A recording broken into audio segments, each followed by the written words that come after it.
Hello class. So last class में हमने सारी एनर्जी से रिलेटेड क्वेश्चंस की प्रैक्टिस करी थी एंड मैंने बताया था कि आज की क्लास में हम एक नया टॉपिक शुरू करने जा रहे हैं जिसका नाम है न्यूक्लियर रिएक्शन। एंड मैंने बताया था न्यूक्लियर रिएक्शन दो टाइप के होते हैं, nuclear fusion and nuclear fission. So आज की क्लास में हम न्यूक्लियर फिजन के बारे में स्टडी करेंगे।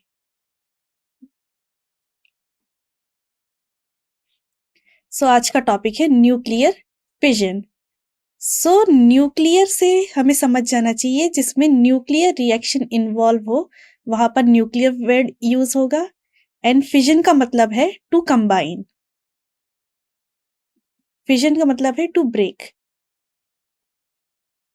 तो किसी एटम के न्यूक्लियस का दो पार्ट में टूट जाना न्यूक्लियर फिजन में पढ़ा जाएगा। तो न्यूक्लियर फिजन के बारे में आगे समझते हैं। Nuclear fission In 1939, two German scientists, Otto Hahn and Fritz Strassmann, very carefully analyzed the product of their experiment on bombardment of uranium with neutron. Okay? दो साइंटिस्ट थे, ओटो हैन एंड फ्रिट्ज स्ट्रेसमैन। 1939 में उनने, जिस time world war चल रही थी, उस time उनने बहुत केयरफुली समझा कि यूरेनियम एक एटम है, एक एलिमेंट है यूरेनियम।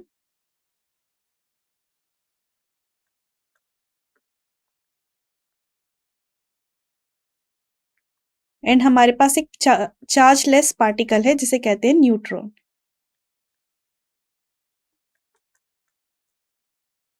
एक पार्टिकल है, ठीक है। जो एटम होता है, एटम का जो न्यूक्लियस होता है वो, उसके अंदर दो चीज होती है। एक होता है न्यूट्रॉन और एक होता है प्रोटॉन। ओके।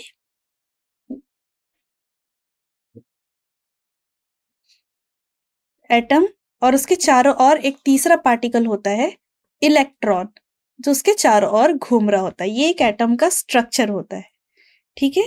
तो एटम के अंदर न्यूट्रॉन, प्रोटॉन, इलेक्ट्रॉन होता है। हम क्या करेंगे, यूरेनियम एटम पे न्यूट्रॉन को भेजेंगे। यूरेनियम का एटम है, उस पे हमने न्यूट्रॉन को भेजा।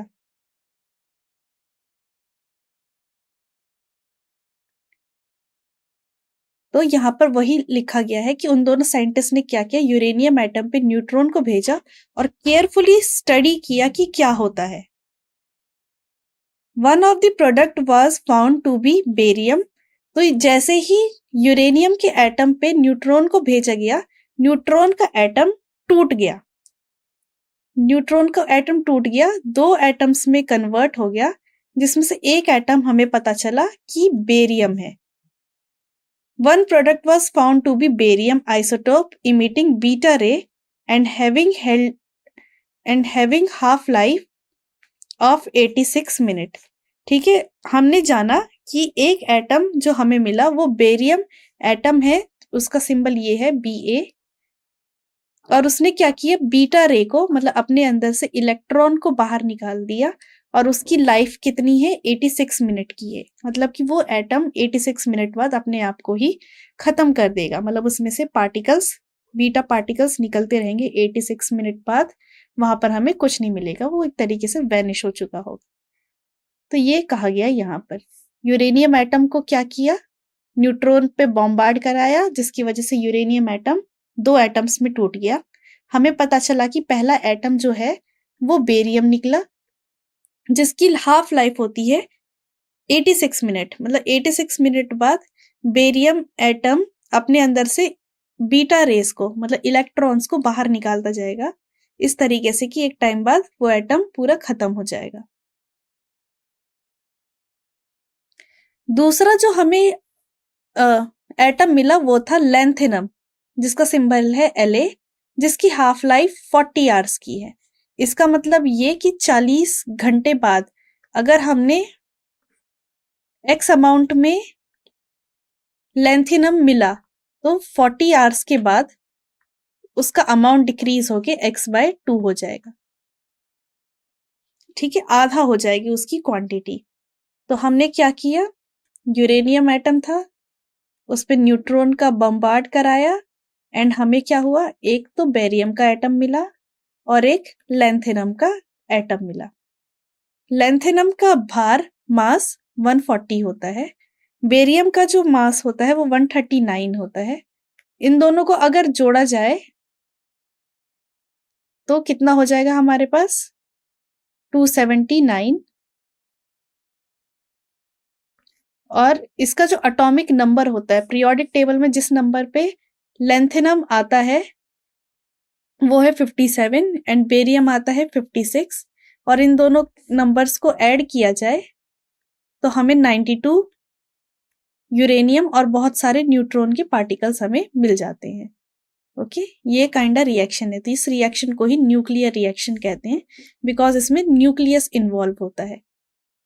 तो आपको सिंपली ये जानना है कि यूरेनियम का एटम था, उस पे हमने एक न्यूट्रॉन का बॉम्बार्ड कराया, उससे दो हमें क्या मिले, एटम मिले, बेरियम एंड लैंथेनम, और इससे बहुत ज्यादा अमाउंट में एनर्जी रिलीज हुई,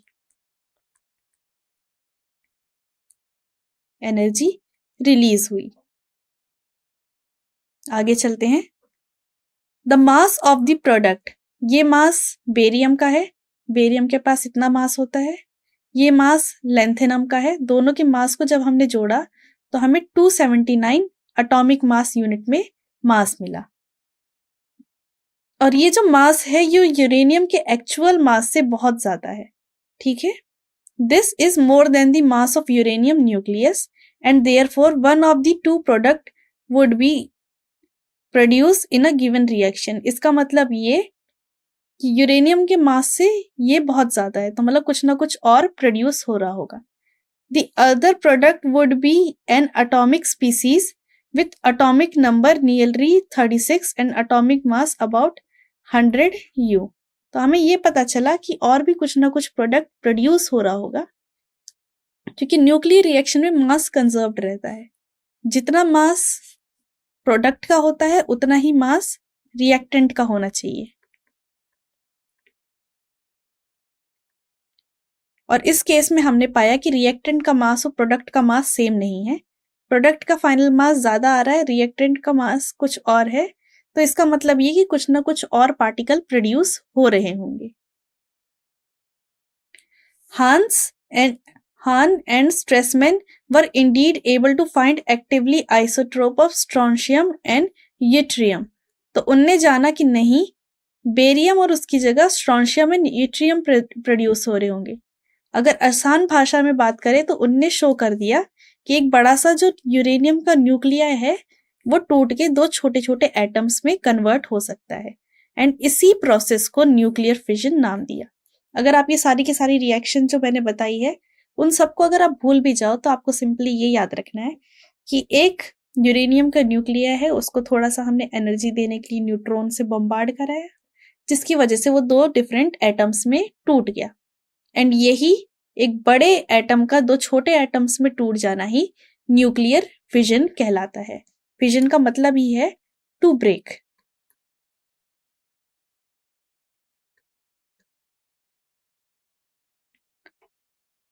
तो एक बड़े एटम का दो छोटे एटम में टूट जाना, उसी प्रोसेस को न्यूक्लियर फिजन कहते हैं। और न्यूक्लियर फिजन से बहुत ज्यादा अमाउंट में एनर्जी प्रोड्यूस होती है।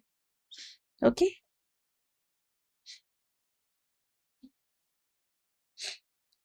Fission of uranium produce nuclear that has mass.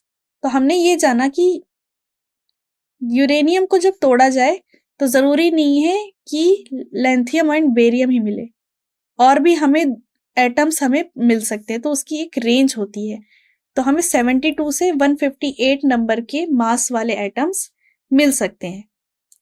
Nuclear of different mass can be produce by the fission of uranium.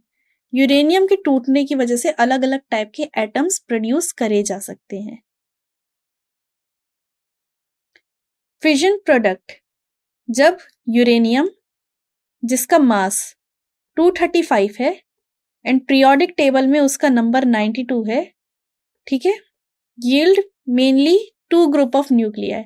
Generally जब टूटता है तो हमें दो टाइप के न्यूक्लियाई मिलते हैं, 85 से 140 मास वाले, या फिर 130 से 149 मास वाले।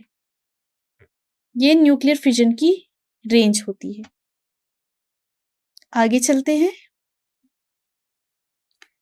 Most common occurring product are molybdenum.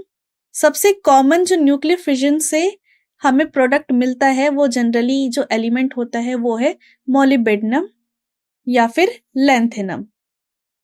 ठीक है। देयर आर सब prompt and delay category. In first category prompt the uranium nucleus split immediately. ठीक है। अब न्यूक्लियर रिएक्शन की भी दो कैटेगरी आ गई है, एक है प्रॉम्प्ट, एक है डिले। प्रॉम्प्ट मतलब एकदम से, डिले मतलब थोड़ी टाइम के बाद। तो प्रॉम्प्ट टाइप के न्यूक्लियर रिएक्शन में क्या होता है, यूरेनियम एटम जो होता है वो जनरली स्प्लिट हो जाता है और बहुत ज्यादा अमाउंट में एनर्जी निकलती है। डिले प्रोसेस में हम कुछ ना कुछ करते हैं कि न्यूक्लियर रिएक्शन जो होती है वो स्लो हो जाती है। तो प्रॉम्प्ट एंड डिले के बारे में हम पढ़ते हैं। तो प्रॉम्प्ट में एकदम से टूटा, एनर्जी निकल गई। डिले में क्या होता है, पहले जो न्यूट्रॉन होता है वो एंटर करता है यूरेनियम के न्यूक्लियस में। उसके बाद इसमें क्या होता है, कुछ ना कुछ इसमें फॉर्मेशन होता है, कोई दूसरा एटम में ये कन्वर्ट हो जाता है। ये न्यूट्रॉन एंड यूरेनियम मिलके कुछ और इंटरमीडिएट एटम में कन्वर्ट हो जाता है। उसके बाद ये दो पार्ट्स में टूट जाते हैं। तो इस टाइप के रिएक्शन को कहा जाता है डिले फिजन।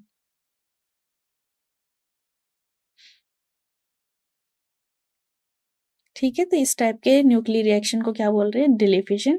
यूरेनियम का एटम है, उसमें न्यूट्रॉन एंटर करता है, उसके बाद कोई भी डिफरेंट एलिमेंट में कन्वर्ट हो जाता है एक्स, एंड देन ये एक्स टूट के दो डिफरेंट एलिमेंट में बन जाते हैं। एक को हम ए बोल रहे हैं, एक को हम बी बोल रहे हैं। तो इस टाइप के फिजन रिएक्शन को बोला जाता है डिले फिजन। और प्रॉम्प्ट में यूरेनियम एकदम से न्यूक्लियस आया, यूरेनियम एंड यूरेनियम एकदम से टूट के ए प्लस बी में कन्वर्ट हो जाता है। अब न्यूक्लियर फिजन के टाइप्स।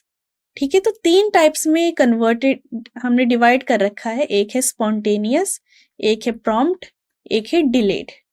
तो प्रॉम्प्ट एंड डिलेड को तो हमने समझ लिया है, स्पॉन्टेनियस को पहले समझते हैं। Spontaneous fission, when nucleus undergo fission on its own. ठीक है। यूरेनियम का एटम है, हमने इसको न्यूट्रॉन प्रोवाइड नहीं किया, बट ये अपने आप ही अनस्टेबल होकर टूटकर दो न्यूक्लियाई में डिवाइड हो गया। तो इस टाइप के रिएक्शन को कहा जाता है स्पॉन्टेनियस फिजन, जिसमें हमारी कोई नीड नहीं होती रिएक्शन को स्टार्ट करने के लिए। A spontaneous nuclear fission does not need to be initiated. इसको इनिशिएट करने के लिए किसी न्यूट्रॉन की रिक्वायरमेंट नहीं होती है, अपने आप ही एटम का टूटकर दो डिफरेंट एटम में बन जाना ही स्पॉन्टेनियस फिजन होता है। ये हम कैलकुलेट नहीं कर सकते कि कब एटम टूट रहा है। Okay. Spontaneous fission, in spontaneous nuclear fission the natural shaking motion. ठीक है। जो हमारी अर्थ है उसका रोटेशन, रिवोल्यूशन, टेम्परेचर का इंक्रीज डिक्रीज होना, अर्थक्वेक आ जाना, कुछ भी रीजन हो सकता है, जो नेचुरल रीजंस है उसकी वजह से जो न्यूक्लियाई है वो ब्रेक डाउन होकर दो छोटे न्यूक्लियाई में कन्वर्ट हो जाता है। In spontaneous nuclear fission the natural shaking motion of the nucleons in the heavy nucleus cause to break into small nuclei. Outer region के अलावा न्यूक्लियर एटम के अंदर भी कुछ ना कुछ फिनोमिना चल रहा होता है। एटम का जो न्यूक्लियस है उसमें प्रोटॉन और न्यूट्रॉन साथ साथ रह रहे होते हैं, एंड इनके अंदर भी कुछ ना कुछ नेचुरली मोशन हो रहा होता है, एंड नेचुरली क्या हो जाते हैं, ये न्यूक्लियस के एटम टूटकर दो पार्ट में डिवाइड हो जाते हैं। तो इसको स्पॉन्टेनियस फिजन कहा जाता है। Spontaneous fission keep on taking place in natural uranium. जो हमारे अर्थ की सरफेस में जो यूरेनियम एटम प्रेजेंट है उस पे स्पॉन्टेनियस फिजन कंटिन्यूअसली हो रही होती है, बट उसका जो रेट होता है वो बहुत धीरे होता है। स्पॉन्टेनियस रिएक्शन बहुत धीरे हो रही होती है। रेट बहुत धीरे का मतलब कि बहुत सारे अगर यूरेनियम आपने लाके रख दिए तो कोई एक ही यूरेनियम स्पॉन्टेनियस फिजन कर रहा होगा, फिर उसके कुछ साल बाद कोई दूसरा यूरेनियम स्पॉन्टेनियस फिजन कर सकता है। मतलब स्पॉन्टेनियस फिजन होने का रेट बहुत कम होता है। Prompt fission, when a nucleus split up into small nuclei instantaneously. Prompt में यही कि हमारे पास यूरेनियम का एटम है, न्यूक्लियर रिएक्शन को हमने ही इनिशिएट किया, हमने अपनी तरफ से इसको न्यूट्रॉन दे दिया एंड ये एकदम से 2 एटम में टूट गया। तो इस टाइप के रिएक्ट फिजन को प्रॉम्प्ट फिजन कहा जाता है। About 99% of the uranium-235 fission caused by the slow neutron in the prompt fission. 99% of uranium-235 को जब तोड़ा जाता है तो वो प्रॉम्प्ट फिजन से ही टूट जाता है। मतलब यूरेनियम-235 में एक न्यूट्रॉन हमने मिला दिया एंड ये 2 पार्टिकल्स ए एंड पी में अपने आप टूट गया। तो ज्यादातर ऐसे ही न्यूक्लियर रिएक्शन हो जाती है। Prompt fission. The prompt fission is produced by prompt neutron which are emitted instantaneously by splitting nuclei. Prompt fission को स्टार्ट करने के लिए हमें prompt न्यूट्रॉन की जरूरत होती है एंड वो न्यूट्रॉन भी कैसे होते हैं, न्यूट्रॉन्स भी किसी दूसरे एटम से हमें मिल रहे होते हैं। तो किसी एटम से हमें prompt न्यूट्रॉन मिले एंड उसने क्या किया, prompt न्यूक्लियर रिएक्शन को स्टार्ट कर दिया।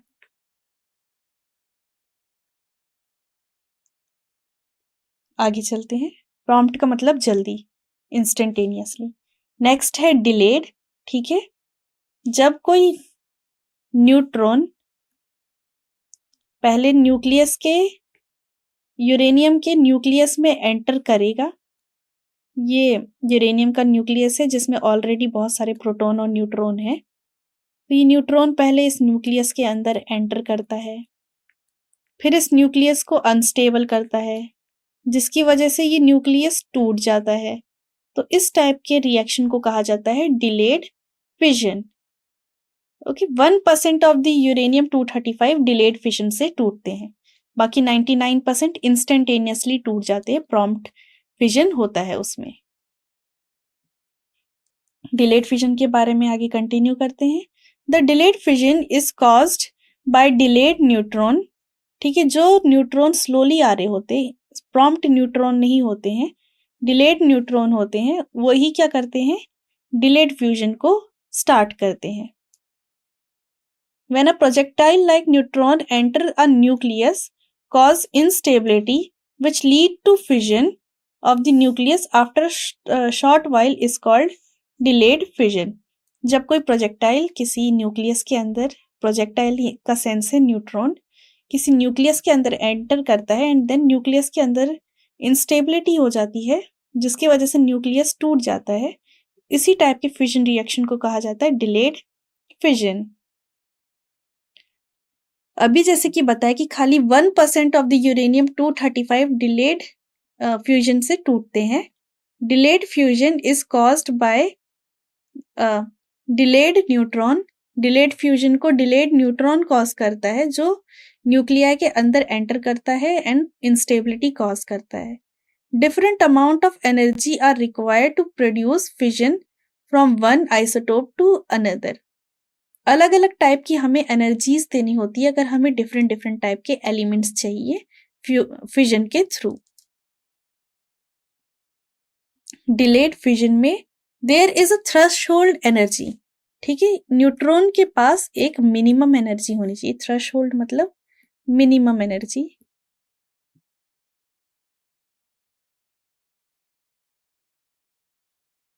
तो हर न्यूट्रॉन के पास एक मिनिमम एनर्जी होनी चाहिए ताकि वो किसी भी एटम के न्यूक्लियस में जा सके। तो इसके पास एक मिनिमम अमाउंट में एनर्जी होनी चाहिए, वरना कोई फिजन टेक प्लेस नहीं होगा। अगर न्यूट्रॉन ही अंदर नहीं जा पाया तो फिजन टेक प्लेस नहीं हो सकता। Fission of nuclei is often accompanied by emission of neutrons that cause further fusion. अब जैसे कि ये न्यूट्रॉन यूरेनियम के अंदर एंटर किया एंड 2 एटम्स टूट गए, तो जनरली यूरेनियम के केस में 3 और न्यूट्रॉन बाहर निकलते हैं। एंड ये 3 और न्यूट्रॉन दूसरे यूरेनियम के अंदर एंटर करते हैं एंड देन क्या होता है, उन्हें यूरेनियम्स को तोड़ते हैं तो उनसे 3-3 और न्यूट्रॉन निकलते हैं। तो ये रिएक्शन कंटिन्यूअसली होना शुरू हो जाती है और ऐसी रिएक्शन को हम बोलते हैं चेन रिएक्शन। क्या बोलते हैं? चेन रिएक्शन, जिसके बारे में अभी हम आगे पढ़ेंगे। ओके, तो आज की क्लास में हमने न्यूक्लियर फिजन टॉपिक को शुरू किया। हमने साइंटिस्ट के नाम जाने जिसने इनको स्टार्ट करने की कोशिश करी थी, हान एंड स्ट्रेसमैन थे। उसके बाद हमने न्यूक्लियर फिजन के बारे में जाना, prompt, delay and spontaneous fission के बारे में हमने यहाँ पर जाना। नेक्स्ट क्लास में हम इस टॉपिक को यहीं से ही कंटिन्यू करेंगे। आई होप आपको ये क्लास समझ में आई होगी। Thank you.